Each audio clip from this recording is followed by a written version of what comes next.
오늘 요한계시록 우리 11장을 마치면서 12장을 맞이하여 그 28번 28번째 맞이했습니다.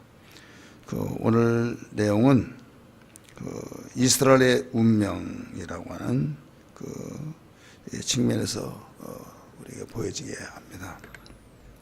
12장은 환난 중에 이스라엘을 다루고 있는데 그 12장을 이스라엘 민족 운명이 어떻게 될 것인가 여기에 대해서 자세히 설명을 해주고 있습니다. 크게 우리가 두 가지로 나누면 오늘 본문에서 하늘의 큰 이적과 또 하나는 하늘의 또 다른 이적. 그래서 종합해서 오늘 제목은 하늘의 이적이라고 하는 제목으로 말씀을 전하려고 합니다. 한번 따라서 하늘의 이적. 하늘의 이적이 있고 또 다른 이적이 있다 이렇게 나오죠. 우리 1절 한번 다시 봅니다. 하늘에 큰 이적이 보이니 이렇게 나오죠. 또 하나가 있는데 3절 한번 보세요. 하늘에 또 다른 이적이 보이니 나와요. 이적은 이적인데 1절에서 이적과 이적의 이적이 또 다르다 이거죠. 요한계시록의 요한계시록 전체 해답을 주고 있는 것이 11장이라고 그랬어요. 11장을 그래서 좀 깊이 좀 다루려고 하다가 너무 깊이 들어가면 소화를 못 시킬 것 같기도 하고 그래서 그냥 깊이 들어가려고 하다가 좀 중단했어요. 하지만은 눈치가 빠른 사람은 알 거예요. 자, 그러면 이제 11장을 거쳐서 12장에 돌아와서 하늘에 큰 이적이 있는데 어떤 이적이냐? 여기 1절과 같이 하늘에 큰 이적이 보이니 해를 옷 입은 한 여자가 있다 그랬죠. 해를 옷을 입었다 이거죠. 자, 우리는 보기만 하더라도 뜨겁고 눈부셔서 눈 버릴 수밖에 없잖아요. 근데 그 뜨거운 해를 옷을 입었다 이거예요. 분명히 그렇게 나오죠. 하늘에 큰 이적이 보이니 해를 옷 입은 한 여자가 있는데 그 발 아래는 뭐가 있어요? 달이 있고 달 이렇게 말합니다. 그 머리에는 12별의 관을 썼더라. 이 여자가 아이를 베어 해산하게 되매 아파서 애를 쓰며 부르짖었더라. 그러면 이 1절에 있는 해를 입은 한 여자는 어떤 여자냐 이거죠. 누구냐 이거예요. 이 여자는 누구냐? 이것을 오늘날 신학계에서 크게 뭘로 보냐면 교회로 봅니다. 대부분 교회로 보는데 교회는 예수님의 신부, 아내, 어린 양 이런 식으로 비유를 하고 있잖아요. 근데 여기는 교회는 아니다. 왜 아니냐? 성경에 여자를 교회라고 하는 데는 한 군데도 없어요. 여자를 아내, 신부, 처녀 이렇게 나와요. 어린 양의 아내를 이래 성경 요한계시록에 나오죠. 그 다음에 신부라고도 말하죠. 그 다음에 처녀로 정결한 처녀로 너를 중매함이라. 고린도후서 11장 2절에도 그렇게 나와요. 그래서 여자로 비유하지는 않았다. 교회는 뭘로 비유했어요? 처녀로. 그 다음에 아내로, 신부로 이렇게 비유를 했는데 한 여자를 여기에서 교회로 이렇게 해석을 하는 분들이 많이 있습니다. 근데 이건 분명히 앞으로 보나 뒤로 보나 이건 아니다. 왜 그러냐? 이미 성경은 성경에서 해답을 주고 있어요. 그냥 이 부분에서만 딱 보니까 그런가 보다라고 하는데 교회가 아들을 낳잖아요. 거듭나고 막 이렇게 나니까 그냥 교회다 이렇게 말을 하는 사람들이 있는데 한 번 들을 때는 그래 라고 하겠지만은 다른 질문에서 말한다든지 아니면 여기에서는 교회는 이렇게 이미 말씀드렸던 것처럼 이 처녀나 또 신부나 아내로 비유했지 여자로 비유하지 않았기 때문에 성경은 절대 여자를 교회로 말하고 있지 않다. 그래 아니다. 그러면 이 성경 어디에서 분명하게 아니라고 하면서 이 한마디로 말하면 이 여자는 이스라엘을 여자로 보고 있습니다. 따라서 이스라엘. 그래서 오늘 서두에 제가 이스라엘의 운명에 대해서 이 말씀을 드린다고 그랬죠. 이스라엘의 환란의 운명. 그러면 여기 이스라엘을 하나님께서는 여자로 비유를 했는데, 타락했을 때 여자, 또 회개하고 돌아왔을 때 여자, 이제 그때마다 이 여자를 묘사를 하고 있었습니다. 그러면 왜 해를 입고 발은 달이 있고 머리는 12 별이 있었다라고 왜 그러냐? 자, 세상에 아무리 마귀의 권능이 있다 할지라도, 마귀는 사단이죠.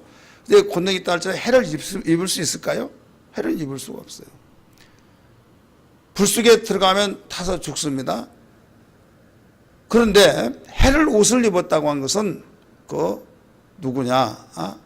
바로 아무리 어렵고 힘들고 수많은 어려운 역경 속에서도 이스라엘 민족은 죽을 것 같은데 살아났어요. 오히려 하나님의 영광을 나타나죠. 이스라엘을 이름을 크게 누구를 통해서 이스라엘이라고 말했는가 하면 야곱을 이스라엘이라고 합니다. 야곱이 약국강에서 천사들과 실험했을 때 이겼죠. 환도뼈를 쳤을 때 그걸 놔라 하더라도 놓지 않고 끝까지 당신 이름이 뭡니까? 하면서 나에게 축복하기 전에는 절대 놓지 않겠나이다 했더니 내 이름을 야곱이라고 하지 말고 이스라엘아 하라 이렇게 말을 하죠. 그때부터 이스라엘이라고 했고 그 나라를 이스라엘이라고 이렇게 불러요. 그래서 지금은 여러분이 가지고 있는 성경은 인명과 지명을 구분하기가 힘들게 나오는데, 제가 신학을 단일 무림만 하더라도 성경을 딱 보면 인명과 지명을 완전히 구분이 되도록 표시를 하는 것이 뭐냐면, 줄을 한 줄 치면은 인명이고 두 줄을 치면 지명이었어요. 그래서 이스라엘이라고 한 나라의 지명을 썼을 때는 두 줄로 있었어요, 항상.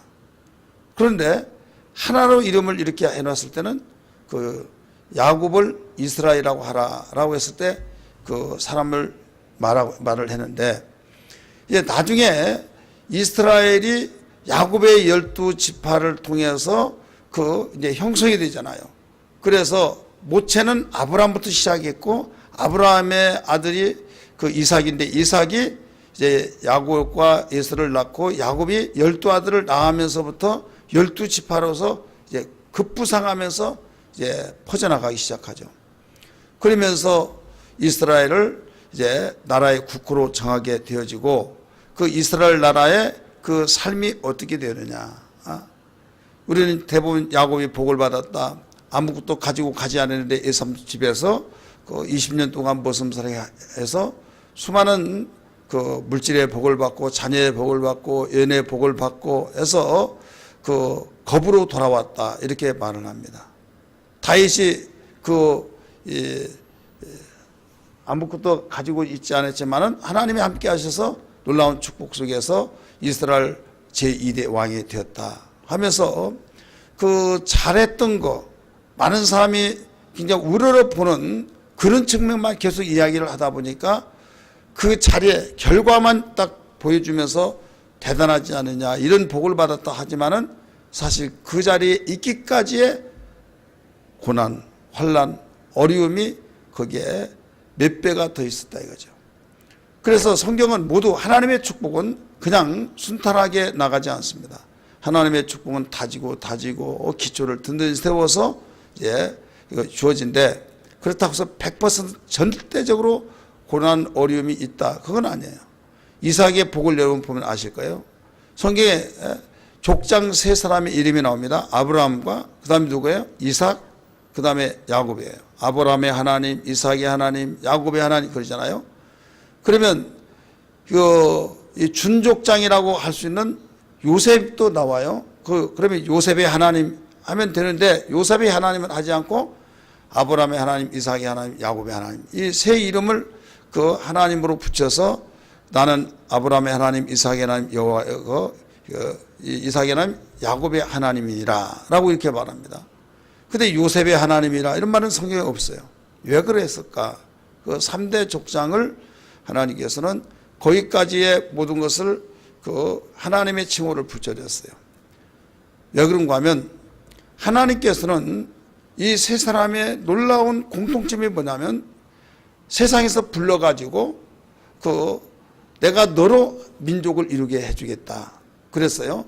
그러면 그 우리가 영적으로 비유를 하다 보면 우리는 내가 예수 믿으면서 우리 가문에 한 사람도 예수를 믿지 않았다. 믿지 않았지만은 하나님이 나를 택하여 불러서 우리 가문에 예수 믿게 한 것이 나로부터 시작됐다라고 하는 그런 사람들이 있습니까? 없습니까? 있죠. 그게 바로 그 우리 집안에서 아무도 안 믿는다. 그러나 나 혼자 믿는다. 이것은 대단한 영광입니다. 대단한 영광인과 동시에 거기에 뭐가 있다는 것을 알아야 되는가 하면 영광인과 동시에 거기에 가려진 고난이 있다는 걸 알아요. 아브라함이 분명히 갈대아 우르에 있을 때 불러들였어요. 하나님이 내가 지시할 땅으로 가라. 그래서 지금 팔레스타인 거기에 가서 하나님이 여기다 했을 때 베델에다가 단을 쌓고 하나님께 영광을 돌렸어요. 그러면 거기에 아무리 어렵고 힘들다 할지라도 여기다 하면 여정을 풀고 거기에 살아야 안 살아요? 살아야죠. 그래 장성의 말씀 보니까 가는 날이 장날이라고 그 해 먹을 것이 없는 거예요. 그래서 남쪽에는 먹을 양식이 있다 하더라고. 점점 내려가다 보니까 남방에 내려가는데 거기가 어디냐면 애굽이에요. 그래 애굽에서 큰 봉변을 당했죠. 자기 부인을 자기의 누이라고 해가지고 하룻밤 뺏기고 다시 하나님께서 그 환상 중에 그 현몽에서 돌려보내라고 해서 돌려보냈죠. 돌려보내서 다시 베델로 간 거예요. 그리고 여기에서 우리가 교훈을 받아야 할 것이 뭐냐면 하나님이 지시한 땅으로 가라 했으면 아무리 어렵다 할지라도 거기서 눌려 있어야 될 줄 믿기 바랍니다. 눌려 있어야지 가는 날이 그 장날이라는 그때 왜 하필이면 먹을 것이 없나 이거예요. 근데 아래는 있다고 하니까 유혹을 받는 거예요. 저 남방에는 양식이 있다네. 조금 가다 보니까 그런 문제가 생겼고 결국은 자기 마음대로 되어지지 않고 하나님이 지시할 땅으로 다시 유턴해서 왔지만은 잊을 수 없고 씻을 수 없는 오점이 거기에 남겨지는 거예요. 자, 시간 낭비였죠. 부끄러운 역사가 거기에 개인의 역사, 곧 이것은 공동체의 역사의 그 이스라엘 조상이니까 그런 부분들을 남겨줄 수밖에 없었죠. 그렇기 때문에 우리는 어떤 가운데서도 아무리 어렵지만은 하나님의 뜻한 것이다. 하나님이 원하신 것이라면 내가 죽으면 죽으리라 하면서 우리의 다른 생각을 하지 말아야 될 줄 믿습니다. 여러분이 잘 아는 룻기서에서도 볼 수 있듯이 하나님께서 그 베들레헴이란 말은 무슨 말이에요? 떡집이라는 뜻이에요. 그 떡집에 떡이 없으면 다른 데는 없잖아요. 샘물에서 물이 없다고 한다면 다른 데 물이 없는데 여기저기 기웃거리고 다니다가 소문이 꼭 유혹이 있습니다. 저 모압 지방, 요단강 건너 모압 지방, 오늘날 요르단입니다. 거기는 양식이 있다더라 라는 말을 들어요. 그러니까 그리로 간 거예요. 정말 거기는 양식이 있었어요. 야 이거야 라고 하면서 자기 그 순간에는 느껴진 것이 나는 대단한 지혜자야. 나는 이런 머리를 써서 나는 이런 그 우리 민족들이 고통을 당하고 먹지 못하고 기근 속에서 죽어가는 그런 가운데서 우리 가정은 정말 행복이야. 하나님이 인도하셔서 틀림없이 그랬을 거 아니에요. 좋은 일이 있을 때 하나님이 인도하셨다고 말하지 않겠느냐 이거죠. 그런데 1년 가고 2년 가고 가다가 10년째 다 문제들이 왔어요. 자, 자기 남편 죽었죠. 결혼했는데 아들 죽었죠.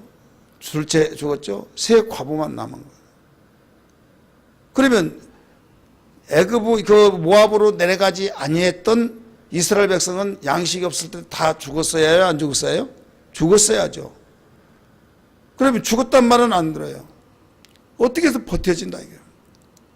하나님께서 죽으라고 하는 여러분 보세요. 가뭄이 와가지고 곡식이 다 타들어가고 뭐 물론 한쪽에는 그 거북이 등처럼 막 갈라지고 그래서 올해 망쳤다라고 하는데 꼭 이번에 비 오지 않으면 이젠 다 끝났다라고 할 즈음에 비가 옵니까 안 옵니까?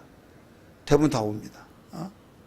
여러분 이스라엘 백성이 흉년이 왔을 때 그 아합 때문에 3년 반 동안 비가 오지 않았어요.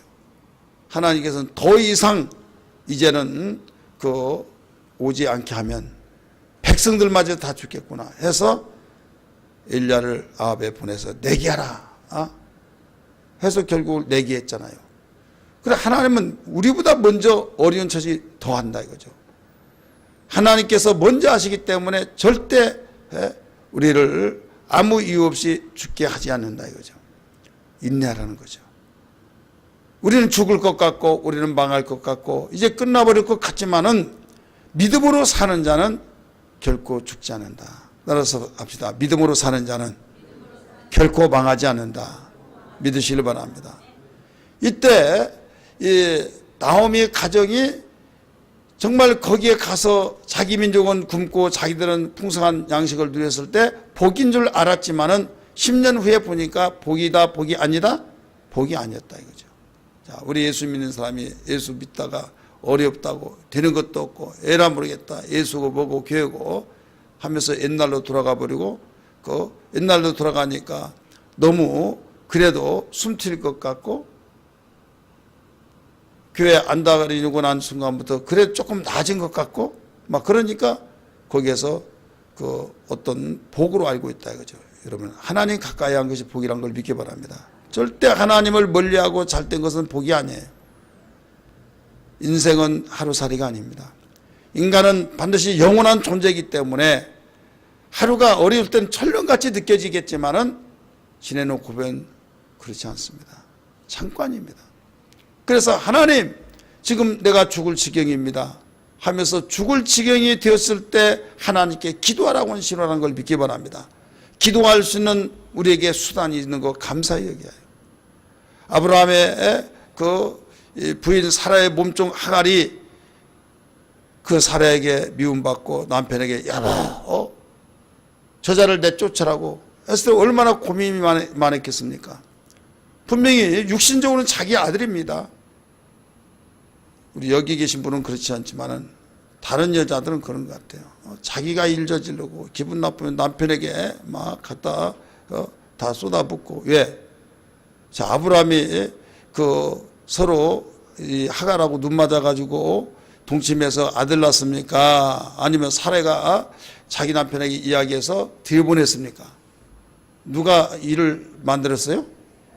사라가 그랬어요. 사라가 아브라함은 헛눈 팔지 않았습니다. 헛눈 팔지 않았는데 여보 제발 좀 그렇게 하라고 나는 나이 먹고 당신은 먹고 그러면 이제는 그 집도 그 기회 높지만 당신 나이 먹고 그랬으니까 안 되니까 결국은 그 지금 내가 시킨 대로 하라고 하도 권면하니까 알았다고 하면서 하룻밤 맞이해서 잠을 자고 낳은 자가 이스마엘이에요. 근데 13살 먹을 무렵에 이제 이삭을 낳고 난데 이제 자기 동생을 귀하게 여겨서 모르는데 싸우고 막 장난치면서 눈에 거슬리고 하니까 막 그걸 눈이 뒤집힌 거예요. 야봐 전혀 쫓으라고 저는 뭐 같이 내 쫓으라고 막 그러니까 얼마나 그 밤새도록 잠을 못 자고 어떻게 해서는 좋을까라고 하는데 하나님이 사라의 말을 들으라. 내가 약속한 자는 이스마엘이 아니라 이삭이다 해서 정말 가슴 아픈 일이지만은 건포도와 또 떡을 만들고 물을 가죽 부대에다가 그 짊어지게 하고 두 사람을 내쫓았잖아요. 광야로. 이건 이제 물 떨어지죠. 양식 떨어지죠. 그 사막에서 아무것도 없는데 이 죽을 무렵에 어떻습니까? 이건 죽어요? 살아요? 죽는 거예요. 자, 사막에서 물 떨어지죠. 양식 떨어지죠. 잠잘 데 없죠. 낮에는 뜨겁죠. 밤에는 춥죠. 어떤 운막도 없죠. 그럴 때 누가 보더라도 이리에 밥이 될 수밖에 없는 산짐승들은 짐승들은 후각이 발달됐잖아요. 그러니까 벌써 달려들어서 모여들 밥을 찾아서 찾아오는 일일 때도 있지만은 하나님은요, 그 하갈 여인이 여호와여 내가 죽겠나이다 하면서 이 아들이 무슨 죄가 있길래 아들까지 죽게 됐나이까 방성되고 오겠다고 그랬어요.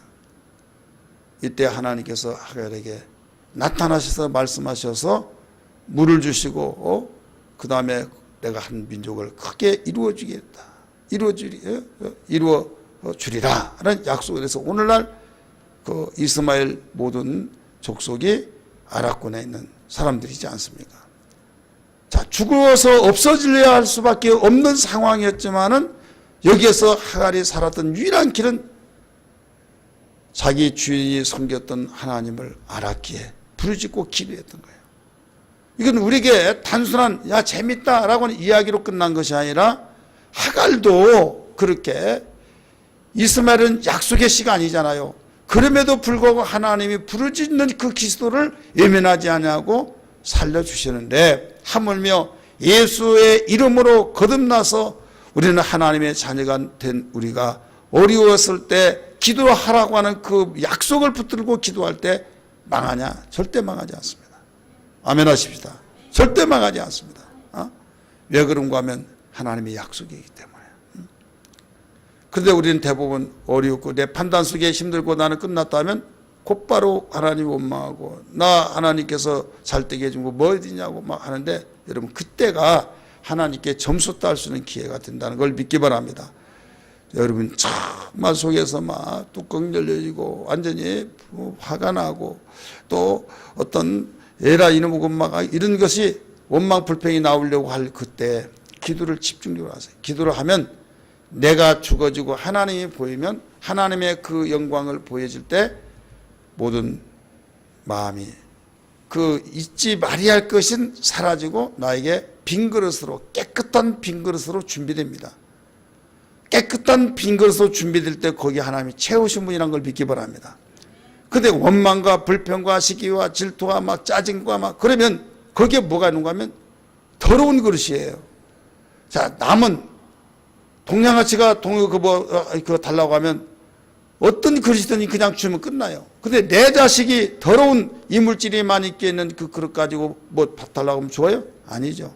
줄 테니까 깨끗한 그릇 가지고 가라. 싫어요. 여기 달라고 하면 안 줘요. 그렇기 때문에 하나님께서도 당신의 자녀들에게 빈 그릇이 깨끗하게 해지었을 때 그 깨끗한 빈 그릇은 뭐냐? 나 자아가 죽고 온전히 예수의 피로 거룩함을 입고 예수의 피로 죄사함 받고 회개했을 때 죄사함 받지 않습니까? 진리로 거룩함을 입고 이것은 믿음으로 살려고 몸을 입히며 오직 주님을 바라보면서 주님 사나 죽으나 무엇을 먹든지 마신 주의 영광을 위해서 살겠으며 주님 그렇게 살기를 원합니다 하면서 나를 내려놓는 작업, 하나님 없이 나는 살 수 없다고 하는 그 놀라운 사건, 그럴 때 하나님은 일하신다는 걸 믿기 바랍니다. 지금은 그 학교에서 뭐 재난 뭐 생명 그 수행인가 그거 가르친다고 하더라고요. 특수기관 같은 데서 얼마 전 뉴스 나왔죠. 바다에서 빠져서 뭐 상당한 시간이 걸렸는데 거기에 살았다. 어떻게 살았냐? 수영 가르쳐주는데 그냥 힘 다 빼고 발 위로 이렇게 서들으라고 해서 그렇게 했더니 자기 힘이 안 빠지고 그 다음에 그 구조선이 왔더라 라고 해서 살았다. 그거 나오잖아요. 근데 내가 살려고 팍 허브적거리면 빠지고 물 먹고 그걸 죽는 거예요. 그러나 가르쳐준 대로 그냥 힘을 쭉 빼고 이 다리를 위로 올리니까 그냥 떠 있는 상태에서 탈진되지 아니하고 때가 되니까 바로 구조선이 온 것처럼 여러분 우리는 모든 내 자아를 내려놓고 힘 빼듯이 내려놓고 하나님의 약속대로 가르쳐준 말씀대로 우리가 살아가면은 하나님은 우리를 찾아주신 걸 믿기 바랍니다. 왜? 당신이 말씀하신 대로 다 약속을 지켰어요. 그럴 때 하나님이 다 아신 분이 외면하시겠습니까? 지금 이스라엘 나라는 지리학적인 측면에서 보더라도 살아갈 수 있는 존재가 아니에요. 여러분 얼마만큼 지리에 대해서 아시나? 저는 수없이 이제 성경 전문가로서의 그 주변 나라를 알잖아요. 북쪽에는 레바논, 또 오늘날 국호로 말하면 그 다음에 북동쪽으로 약간 들어서면 시리아 있고, 동쪽으로는 요르단 있고, 남쪽으로는 이집트 있고. 자, 완전 서쪽에는 지중해입니다. 그 우리나라 강원도만한 땅덩어리에서 세계를 좌지우지하고 있는 나라가 미국이죠. 그런데 미국을 좌지우지하는 나라가 이스라엘이에요. 그래서 이스라엘에서 모든 돈을 다 빼버리면 이스라엘은 부도로 끝나버린다는 거예요. 이렇게 세계의 머리에 똑똑하고 또 영향력을 끼치는 그 나라, 어떻게 그렇게 살아갈 수 있느냐 이거죠. 1967년도에 6.1 전쟁에서 연합군을 다 이겨버렸잖아요. 오늘날 애굽, 이집트죠. 이집트, 요르단, 시리아, 레바논 4개의 나라가 똘똘 뭉쳐가지고 완전히 이스라엘 나라를 지구촌에서 없애버리자, 역사상에 없애버리자 해서 그들이 바로 연합작전으로 이스라엘을 없애려고 작정했어요. 먼저 선전포를 하는 거죠. 시리아가 공군력이 굉장히 강합니다. 근데 비행기 한 대도 못 뜨고 다 끝나버렸어요. 그것도 지금까지 역사상 6일 만에 다 해결돼 버리고 이겼던 것은 지금까지 없습니다. 단실. 그것도 이스라엘 나라, 조그만한 나라, 그냥 이 몰이하면 지중해 바다로 그냥 밀어서 수장시키자 하더라도 될 정도로 그런 조그만한 나라예요. 근데 어떻게 이기냐 이게. 그 환란 속에서도 그들에게 당당하게 두려워하지 않고 너희들 얼마든지 덤벼들어라. 우리는 당신들보다 더 강한 무기가 있다. 떵떵거리고 나중에 이기고 난 뒤에 그 무기가 뭐냐 했더니 유일하신 여호와 하나님이라. 그러니까 그때 왜 우리가 그걸 몰랐지 하면서 속았다고 하면서 그들이 후회했다라고 하는 역사의 기록도 나와 있습니다. 자, 이스라엘은 지리학적인 면에서도 여러 가지 측면에서 그들은 살아남을 수 있는 존재가 아니에요. 자, 우리나라 36년 동안 일본 식민지 속에서 벌써 그 영향을 받고 그 영향이 지금까지도 다 밑바닥에 깔리는데 2000년 동안 나라 없이 떠돌아다녔던 그들이 없어지더라도 여러분 흔적도 없어지고 이제는 고대 역사로 되어서 그냥 없어져야 할 나라가 의젓하게 지금 지구촌에 살아있고 세계를 영향력을 끼치고 있는 나라가 됐다. 그냥 된 줄 아십니까? 아니에요. 그런 어려운 환란 속에서도 유일하신 여호와 하나님을 의지하고 바라보고 하나님이 약속하시기를 다윗의 등불을 끄지 않겠다고 그 약속을 지키시느니라 지금 남겨놓고 있다는 걸 믿기 바랍니다. 할렐루야. 그러면 그들은 아브라함의 자손으로서 택하여서 다윗에게 약속하여서 그렇게 주셨지만 우리는 하나님의 아들 예수 그리스도를 통해서 거듭나 하나님의 예수의 그 약속이 우리에게 지금 주어지고 있다 이거죠. 내 이름으로 무엇이든지 원하는 대로 구하라. 그리하면 이루어 주리라 라고 말했잖아요. 내가 너희 안에 너희가 내 안에 있으면 무엇이든 원하는 대로 구하라. 그러면 이루어 준다는 거예요. 우리 성경 우리 두 군데를 찾습니다. 하나는 요한복음 14장 13절 우리 14절 읽습니다. 요한복음 14장 13절 14절 먼저 찾으신 분들이 있습니다. 시작.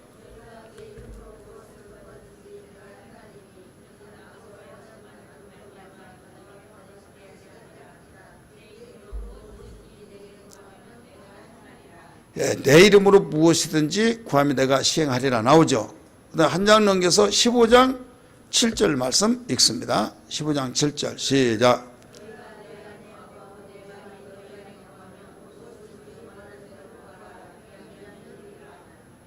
아멘. 앞에 5절에 보면 나는 포도나무에 내린 가지니 이렇게 나오죠. 그러면서 가지가 나무에 붙어 있듯이 내 말이 너희 안에 거하고 너희가 내 안에 거하면 무엇이든지 원하는 대로 구하라. 그리하면 이루리라 라고 말씀하고 있잖아요. 그 기도라고 한 것은 우리에게 가지고 있는 거 아무것도 없다 할지라도 이 기도를 못하게 빼앗아갈 수가 없잖아요. 눈에 보이는 건 빼앗아갈 수 있지만 기도를 누가 못하게 합니까? 입을 틀어 막고 테이프 처리해서 막고 한다 해서 속으로 할 수 있잖아요. 핍박 때문에 못한다? 여러분 마음속까지 들어와서 막 휘졌습니까? 이건 누구도 막을 수 없는, 빼앗아갈 수 없는 위대한 기도의 수단, 우리 계신 언약의 축복은 놀라운 축복인 것을 믿기 바랍니다. 그래서 망할 것 같은데 이상하게도 안 망한다. 왜? 하나님의 약속으로 하나님 책임져 주시니까. 여러분이 가정적으로나 사회적으로나 또 여러분이 자녀적인 측면에서 사업과 직장에서 나에게 정말 절망적인 것만 보인다 할지라도 이때 내가에게 기도하라고 한 때구나. 하나님이 지금 가장 가깝게 만나주기로 작정하시는 그 계기구나 라고 생각하고 절대 원망하지 마시고 하나님을 만날 수 있는 기회가 온 걸 믿습니다 라고 하면서 하나님께 점수 딸 수 있는 언어도 사용하고 생각도 하고 행동도 하고. 사람은 간사하잖아요. 저부터 시작해서. 왜? 어리고 힘들 때는 결단하고 이렇게 살겠습니다. 조금 여유가 있으면 또 느슨해지고. 그래서 우리가 이 모든 사람들의 그 모든 것을 보면 어렸을 때는 사회적으로도요 그 문제될 것이 없어요. 좀 고단하고 힘들고 어려운 그런 것 때문에 있지만은 어려울 때일수록 뚝뚝 뭉칩니다. 뚝뚝 뭉쳐요. 가정은 어려울 때 가정대로 뭉치고. 그러나 조금 여유가 있다 하면 생각이 다른 데로 흩어져 버려요. 교회도 마찬가지예요. 주회종들도 마찬가지예요. 그러니까 어려웠을 때는 괜찮은데 나중에 유명세를 타고 여유 있다 보면 이제 수없이 입이 말도록 여러분 귀가 닦지 않을 정도로 들었잖아요. 돈 있고 시간 있으면 범죄한다. 어렵다고 한다면 누가 좋아라고 합니까? 사람은 성공해야 달라붙고 성공해야 띄워주고 옆에서 달라붙은 사람이 많아요. 실패하고 망했다면 여러분 부명제들도 가까이 해야 하지 않습니까? 전화도 안 받으려고 그래요. 자, 망했다고 소문이 나버리면요 그렇게 절친이라고 한 사람들도 거리를 둔다 이거죠. 그래도 가까이 한 사람은 정말 절친이에요. 그런 계기를 통해서 옥석을 가려내는 거죠. 그러다 보니까 야 세상이 이렇구나. 세상이 정말 이럴 수 있어. 내가 잘 나갈 때는 막 달라붙고 막 그렇게 찰떡같이 막 달라붙더니 내가 망했다고 벌써 말 한마디 내가 친구한테 말했더니 세상에 주변에 다 연결해가지고 다 알아가지고 야 절대 전화 받지 마. 너 전화 받으면 너 모르라고 할 수도 없고 아예 받지 마. 해버리니까 다 소문이 나가지고 그러면 얼마나 야비하게 느껴지겠어요. 이 가슴 파고들을 거예요. 이 형제는 괜찮게. 형제도 마찬가지예요. 망할 사람 망해야지 우리까지 망하면 안 된다. 부모도 마찬가지고 막. 이때 여러분 어떻게 하겠어요? 야 세상이 이렇다. 망하는 모습상 죽어버리자. 그러면 여러분 끝나는 거예요. 그러나 이때 부모 형제가 나를 버리고 친구가 나를 버린다 할지라도 하나님 나를 버리지 않으신다. 할렐루야. 하나님 나를 절대 버리지 아니하신다. 하나님 나를 버리지 아니하고 나를 사랑하시고 나의 곁에 계셔서 모든 걸 보시고 계신 주님 하면서 내가 너의 눈물을 보았노라고 하는 히스기야 왕의 그 눈물수를 통해서 다시 15년 동안 수명의 기한을 더 연장시켜 준다고 하는 말씀처럼 우리의 눈물을 하나님께 보이면 여러분 소망이 있는 겁니다. 오히려 역전되어서 놀라운 간증거리가 되어지며 절망과 좌절 속에 시련에 빠질 사람들이 얼마나 많습니까? 현재 정말 잘 나간다 할지라도 내일 일을 모르기 때문에 그 사람이 될 수도 있고 여러분 살다가 정말 불의의 사고로부터 시작해서 불의한 일들이 일어나서 어떻게 될지 아무도 모르는 그런 사람들이 이 세상에는 우죽처럼 올라온다 이거예요. 그러면 그들을 이끌어줄 수 있으려면 어떤 사람이냐? 어떤 유명한 대학을 나와서 박사가 되어지고 유명한 유명세를 타서 방송을 타서 정말 권위가 있다고 생각한 그 사람들에게 그 사람들이 붙잡아 줄까요? 그들은 귀만 가려운 거 마음이 아픈 거 거기에 긁어줄 뿐만 아니에요. 실제로 그게 도움이 된 것은 나도 이랬다, 나도 이랬는데 이렇게 됐다라고는 경험자만이 그 사람에게 힘을 줄 수 있는 거예요. 할렐루야. 그렇기 때문에 내가 이랬을 때 안다, 내가 경험자로서 당신의 모든 사정을 알아 라고 할 때 동질성이 있지 않느냐 이게요. 여러분, 동질성 속에서 그 말 한마디가 거기서 파고 들어가고, 세상의 사람도 세상의 경험으로서 동질성에서의 힘을 주거늘 해답은 될 수도 안 될 수도 있고 그래요. 그러나 예수의 이름으로, 하나님 말씀으로 바로 그를 이끌고 상담을 하고 그에게 격려하고 소망을 주고 한 것은 하나님의 약속으로 연결을 시켜주면 절대로 하나님께서는 책임을 져주신 걸 믿으시길 바랍니다. 그럴 때 하나님이 지금에 와서 그때는 죽을 것 같았는데 나를 이렇게 쓰시려고 그랬구나. 이제 망할 자리에서 회복이 되어지고 난 뒤에 이제 그런 생각이 되어진다. 그때는 몰라. 나중에는 그렇게 반드시 말을 하게 되더라 이 말씀입니다. 믿으시기 바랍니다. 이스라엘 백성도 마찬가지예요. 이스라엘 백성이 엎치락절치락 하면서 자를 걸고 뛰고 영광을 나타내고 막 그랬을 때는 말씀 순종하고 하나님의 그 영광을 돌리고 막 그럴 때는 솔로몬의 영광을 맛봤잖아요. 그러네 징그럽게 말 듣지 않냐고, 징그럽게 청개구리처럼 생활하는 이스라엘 민족들, 오히려 바른 말을 했던 자를 죽이고 감옥에 가두고 막 거짓 선자들까지 더 합세해가지고 그런 일을 있을 때 하나님은 인생의 채찍으로 그들을 코너에 몰아넣고, 이게 바로 바벨론을, 때로는 아수르를, 때로는 애굽을 왕을 격동시켜서 바로 가만히는 그 마음을 하나님께서 그 이웃나라의 왕들을 긁어가지고 침략하게 만들어서 포로로 잡혀가서 거기에서 나중에 주여 내가 잘못했습니다, 우리가 잘못했습니다 하면서 용서를 구하고 회개하고 했을 때 이제 사람 됐다 했을 때 하나님이 다시 돌아오게 만들어서 오늘의 일까지 왔다 이거예요. 믿으시길 바랍니다. 단순한 이스라엘 역사로서 끝나는 것이 아닙니다. 우리는 성경의 역사는 하나님의 역사라는 걸 믿기 바랍니다. 그렇다면 오늘 우리들도 마찬가지다 이거죠.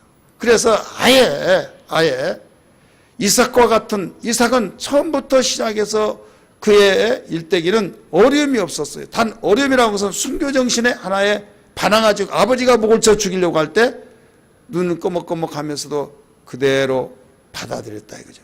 그것으로 인하여서 너는 모든 어려움 끝나자, 끝이다 하면서 아브라함의 하나님, 그 다음에 이삭의 하나님 해서 이삭의 하나님으로서의 이 상에서 어려운 가운데서도 그런 일찌감치 아예 기초 자체가 절대 순종이니까, 그러니까 더 이상 말 잘 듣는 아이에게 매를 채찍을 갈 이유가 뭐겠습니까? 한 번도 야 너 왜 그러냐 말할 이유도 없잖아요. 이게 바로 이삭의 하나님이에요. 이삭의 족장, 이스라엘 족장 가운데서 바로 이스라엘의 족장에서 이삭을 그 모델로 삼고 살아가는 사람이 되라 이거죠. 근데 야곱은 어떻습니까? 야곱은 욕심이 많아. 그래서 뱃속에서 나올 때부터 발뒤꿈치 갖고 먼저 나가려고 했지만 나오다 보니까 쭉 따라 나왔지만은 머리가 두 번째 나왔기 때문에 동생이 되고, 그러면 끝났잖아요. 끝났으면 포기도 할 만했는데 그렇지 않고 막 장자권 나게 팔라고 하면서 남도 지나가는 사람에게 이 팥죽 좀 먹고 가라고 할래야 할지라 달라고 하니까 그냥 안 됩니다 형님. 못 줘야 하는데 형님 장자권 파시오. 그 장자권 팔아야 판다고 말로 한들 내가 찾아가든가. 그래 알았어. 그냥 줄 것 아닙니까? 그런데 그것도 맹세하고 주라고. 알았어 빨리 줘. 맹세한 걸 하나님 들으셨어요. 결국은 그 욕심대로 결국 부유한 자가 됐어요 안 됐어요? 됐죠. 근데 여기에서 속인 것은 속였어요 안 속였어요? 속였죠. 하나님 행한 대로 갚으셔요. 그래서 많은 어려움이 당합니다. 많은 어려움 속에서, 그러나 하나의 기초적이고 기준적인 건 뭐냐면 하나님을 잊지 않았어요. 따라서 하나님을 잊어버리지 않았다. 약속의 하나님을 잃어버리지 않았어요. 그래 우리는 진실하게 오직 말씀을 아주 전폭적으로 믿어버리고 전천후의 신앙이 되어야 될 줄 믿습니다. 할렐루야. 진실하게 진실하게 거룩하게 살게 하소서. 박수치며 부릅시다. 진실하게 진실하게 거룩하게 살게 하소서. 하나님 나의 마음 만져주소서. 하나님 나의 영혼 새롭게 하소서. 한번 부릅니다. 더 빨리 부릅니다. 진실하게 진실하게 거룩하게 살게 하소서. 진실하게 진실하게 거룩하게 살게 하소서. 하나님 나의 기도 들어주소서. 하나님 주의 길로 인도하소서. 아멘. 아무리 어려움 가운데 있을지라도 바로 기도라고는 수단을 통해서 우리는 회복할 수 있다. 기도했는데 별것 없던데요. 여러분, 기도가 기도다운 기도가 되어야만 됩니다. 따라서 기도가 기도다운 기도가 되어야 된다. 입술로는 기도를 했는데 무슨 기도했는 내용도 없고, 분명히 기도의 시간을 투자해서 기도를 했는데 간절함도 없고 형식과 내가 무슨 기도했지 이런 식으로 기도는 여러분 허공에다 대고 목표 없이 활을 당긴 것과 똑같아요. 한 방을 쏘더라도 목표를 정확하게 조준해서 정조준을 해서 바로 넘어뜨려야만 총을 쏘는 그 목적을 이룬 것이지, 막 총소리는 요란하게 나죠. 그런데 목표물을 맞추지 못하면 총알만 없어진 거예요. 귀만 따갑고. 그래서 기도 분명한 목적 의식을 가지고 기도하라. 그의 나라와 그 일을 먼저 구하라. 그래야만 이 모든 걸 너에게 더하시리라. 할렐루야. 내 이름으로 무엇이든지 기도하라고 하는 것은 주님의 약속을 믿고 기도하는 거죠. 그리고 전심으로 기도하라고 그랬어요. 전심으로. 마음을 다해서 기도하라. 머리에서 생각한 걸 마음으로 담아서 마음을 다해서 우리 기도하는 그 기도. 예수님이 우리에게 기도의 모범을 보여주셨어요. 그 기도의 모범이 심한 통곡과 눈물과 기도로 간절히 하나님께 아뢰는데, 히브리서 5장 7절에 하나님을 경외하심을 가지고 기도했다. 따라서 하나님을 경외하심에 대해서 아무리 어려운 가운데 있을지라도 내가 정말로 만시장에 되어서 원망도 나올 뻔하지만 원망치 않고 하나님의 경외하심을 들으시리라. 할렐루야. 심한 통곡과 눈물과 간구로 하나님께 아뢰었다, 올렸다. 우리 성경 잘 알겠지만은 찾아서 읽습니다. 히브리서 5장 7절 말씀.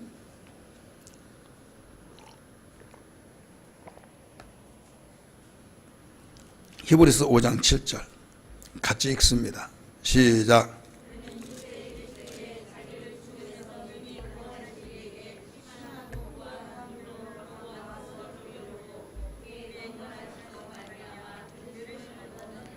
아멘. 여기 경건하심으로 말미암아 들으심을 얻은다 나오죠. 극단적인 그 응답은 뭐예요? 경건하심으로 말미암아.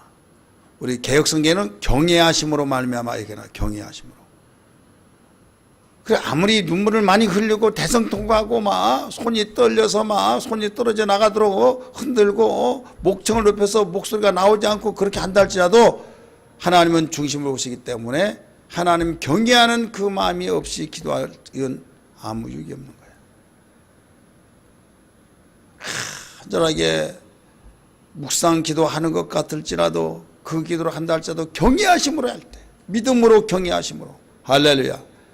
여러분 주변에서 그런 사람들 있잖아요. 정말 기도라 하면 기도 대장이라고 말하는 사람들. 굉장히 기도 막 세게 한다 막. 근데 속에서 경외하심이 없다고 한다면 이건 물 건너간 거예요. 따라서 경외하심. 경건하심으로 말미암아 들으심을 입으니라 라고 나오잖아요. 의심한 기도는 절대 있을 수가 없습니다. 경외하면 벌써 그 말을 들을 수밖에 없어요.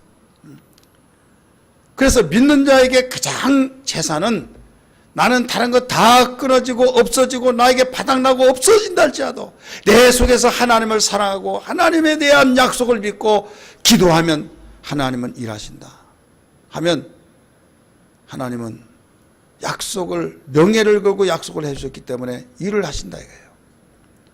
그래서 이스라엘 백성들이 평안하고 잘 나가고 그럴 때는 기도하다가 형식적으로 바뀌어집니다.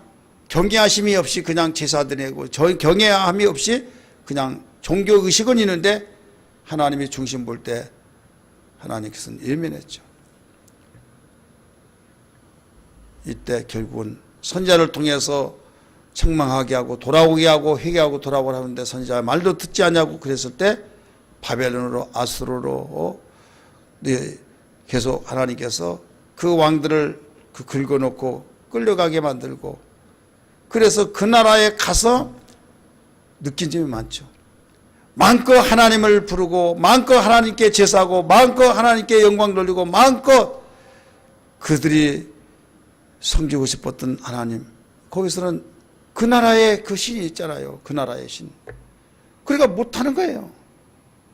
그래서 다니엘이 하루에 3번씩 고국을 향해서 예루살렘을 향해서 기도했다고 하는 창문을 열어놓고 제사를 지내더라도 얼마든 지낼 수 있지만 남의 나라에서 들을 수 그것 때문에 사자굴 속에 던져짐을 받았잖아요.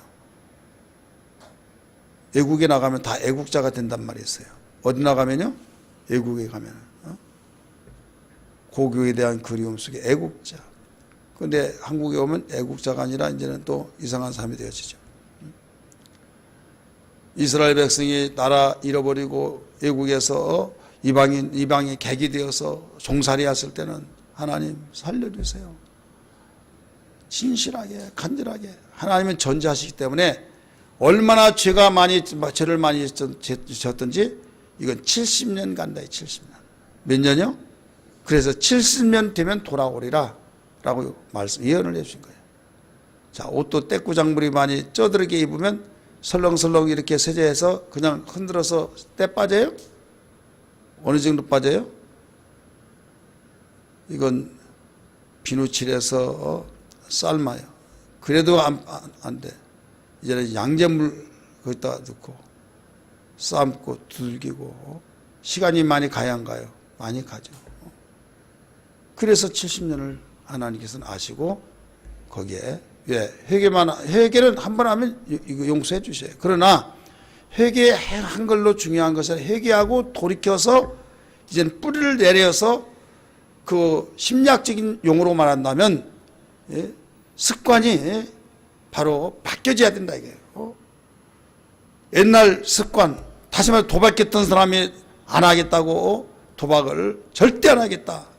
그래서 손을 도끼로 자기 손을 잘라버렸다 이거예요. 왜? 자기가 또 하고 또 하니까 손이 없으면 안 할 것이다. 그러니까 난리 났죠. 그래 자기의 의지를 보여줘서 이제 안 할 줄 알았는데 나중에 다 낳고 난데 도저히 또 보고 싶어서 하고 싶어서 갔는데 이제 이걸 못해. 이거 손이 없으니까. 그랬더니 말로 하더래요. 말로. 못 내놓고 이렇게 하라고. 여러분 심령의 변화가 돼요. 심령의 변화. 입술로 만든 거죠. 심령의 변화가 되는 데는 하나님 말씀은 훈련되어지고 또 올라오면 또 기도로서 자기를 다스리고 지배하고 죽이고 그래서 바울 같은 사람이 다메섹 두상에서 부활하신 예수를 만나서도 그는 인간이기 때문에 로마서 7장에 그 갈등을 가르쳐주고 있잖아요. 내가 하고자 한 것은 안 되고 하지 말아야 할 것은 되어지고 그래서 미쳐버릴 것 같은 왜 내가 하려고 하는 건 안 되고 하지 말아야 건 되고 그래서 오라 나는 공고한 사람이다. 이 사망의 몸에서 누가 나를 건져내냐.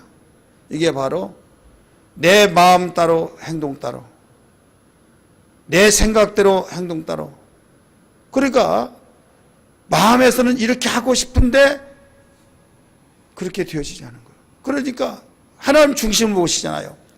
그래서 그것을 해결하기 위해서 얼마나 힘들었는지 나중에 보니까 예수 안에 돌아오지 않고는 안 되더라 이거죠.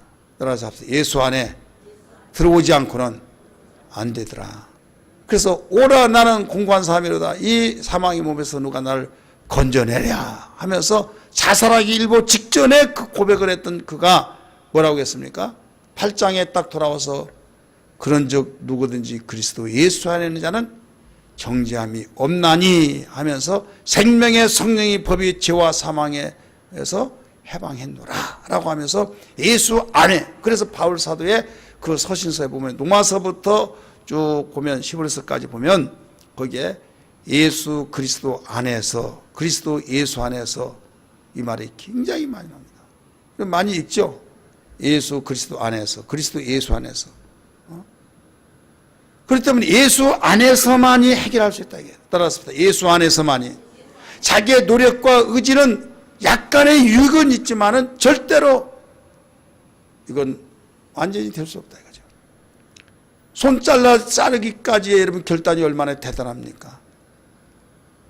고통스럽고 피가 나고 붕대로 감고 왕래하지 못했을 때는 그래도 참았는데 나중에 나으니까 이제는 또 마음에서 일어나더라 이거죠. 이게 인간이에요. 그러니까 예수 밖에서 하려고 해서는 절대로 할 수가 없어요. 예수 안에서만 할 수 있다는 걸 믿기 바랍니다. 그래서 나는 날마다 죽노라, 나는 날마다 싸우노라, 나는 날마다 이기노라. 이 3대 고백이 바울이 끝까지 믿음의 선한 싸움을 잘 싸우게 됐던 걸 믿기 바랍니다. 여러분 신앙생활 잘 하면서 이기고 여기까지 왔는데 앞으로도 계속 이겨야 할 것은 기도하지 않고는, 예수 안에 있지 않고는 이겨낼 수 없다는 걸 알아야 될 줄 믿기 바랍니다. 하나님이 이스라엘 백성을 그 어려운 역경 속에서도 끄집어내시고 인도하셨던 것은 하나님의 손에 있었기 때문이라는 걸 믿기 바랍니다. 오늘 우리는 이스라엘 운명이 어떻게 되어진가? 해를 입은 여자, 하늘에서 이적을 보았다고 그랬습니다. 하늘에서 이적을 봤던 것이 뭐냐면 한 여자가 해를 옷을 입고 다리에는 달이 있고 머리에는 12별이 있더라. 이 여자는 교회 신부가 아니라 바로 이스라엘이다. 이스라엘이라는가를 성경적으로 우리 보면 뭐 때문에 지금까지 이렇게 나오는가 하면 야곱을 이스라엘이라고 하죠. 이스라엘의 12지파를 통해서 민족을 이루어서 이걸 이스라엘이라고 해요. 그래서 그 이스라엘이 그렇게 되기까지는 이미 하나님께서 요셉에게 꿈을 꿔서 그 꿈에 대해서 이야기를 한 거죠. 우리 성경 다 같이 봅니다. 성경 말씀 창세기 37장, 창세기 37장 9절 10절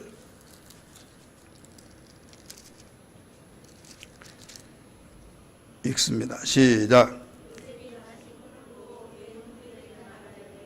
내가 또 꿈을 꾼적 해와 달과 11별이 내게 절하되이다 하니라. 그가 그의 꿈을 아버지와 형제들에게 말하며 아버지가 그를 꾸짖고 그에게 이르되 네가 꾼 꿈이 무엇이냐? 너와 네 어머니와 네 형들이 잠으로 가서 땅에 엎드려 네게 절하겠느냐? 이렇게 말했죠. 자, 여기에서 11별과 12별 뭐가 달라요? 달라요 안 달라요? 문제는 요한계시록에서는 12별이라고 하는데 여기는 11별이죠. 자, 해는 누구를 말하고 있습니까? 해는 아버지. 그 다음에 달은 누구를 말하고 있어요? 나엘을, 야곱의 부인 나엘을 말하고 있어요. 그 다음에 11별은 여기에 누구예요? 야곱의 12아들이 있는데 요셉 말고 바로 11형제를 11별이라고 합니다. 근데 요셉이 그 속에 들어가서 12지파가 되죠. 그래서 요셉까지 해서 요셉은 12번째 별이에요. 그러니까 이 아버지와 어머니와 형제들과 바로 요셉 자신에서 12별이 됐잖아요. 그래서 이들로부터 번성하게 낳고 해서 민족을 이룬 나라가 어느 나라예요? 이스라엘이다 이거죠. 그래서 해를 입고 다 발에는 그 달이 있고 또 머리에는 12별이 있다라고 하는 이 한 여자는 누구다? 바로 이스라엘이다 이 말입니다.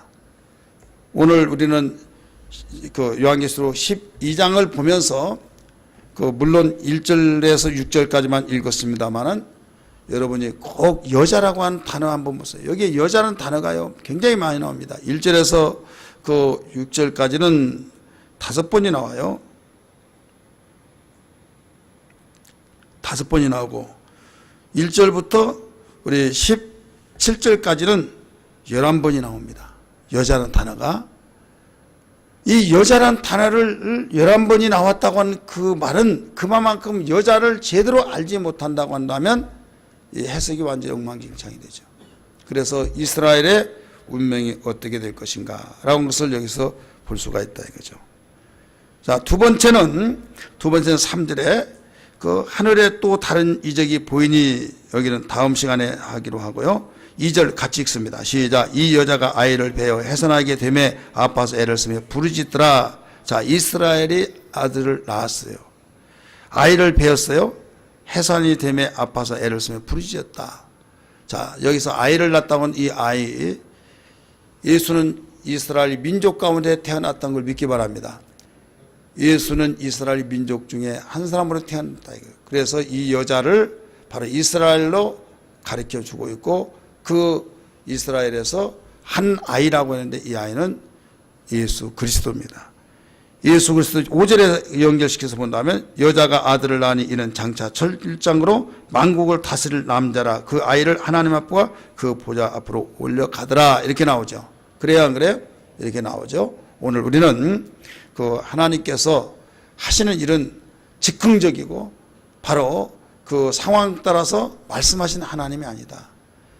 야곱에 대해서 역사하신 것도 다 하나님의 작정하신 계획이에요. 또 요셉에게 그 꿈을 꾸게 하신 분도 하나님이시오.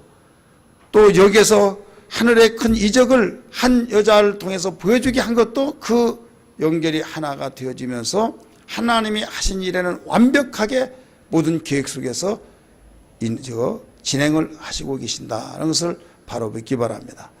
내가 택한 야곱아 라고 하면 너는 지렁이 많지도 못하고 너는 벌레 많지도 못하다. 그러나 내가 너를 끄집어서 내가 너를 세웠다라고 한 것처럼 우리는 겸손히 하나님 앞에 나는 너무나도 무익하고 나는 무능하고 무지합니다. 하나님의 손 안에 있을 때만이 내가 가치가 있고 살 길이 있고 행복이 있고 나에게 승리가 있는 걸 믿습니다. 하나님 손 안에서 벗어나지 않게 해달라고 우리는 기도하며 살아야 될 줄 믿습니다. 할렐루야. 기도하겠습니다.